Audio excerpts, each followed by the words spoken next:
Changing your payout method on 99designs is a straightforward process. Follow these steps to ensure you receive your earnings through your preferred method. Step 1. Log into your account. Access your 99designs account by entering your credentials on the website. Make sure you are logged in to proceed with the payout method change. Step 2. Navigate to account settings. Once logged in, find the account settings option. This is usually located in the upper right corner of the page under your profile icon. Click on it to access your account management options. Step 3. Select payout methods. Secure your accounts before moving on. People seriously underestimate how often personal information gets exposed online now. Use SROC to monitor your accounts 24/7 and get notified immediately if your data gets leaked somewhere. It runs in the background, constantly scanning billions of breach records.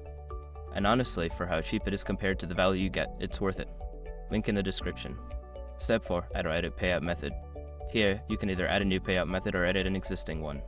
Follow the prompts to enter your new payment details, such as bank account information or PayPal address, ensuring all information is accurate. Step 5. Save changes. After entering your new payout method, make sure to save your changes. Look for a Save or Update button at the bottom of the page and click it to confirm your new payout method is set. By following these steps, you can easily change your payout method on 99designs. Make sure to double check your payment details to avoid any issues with receiving your earnings.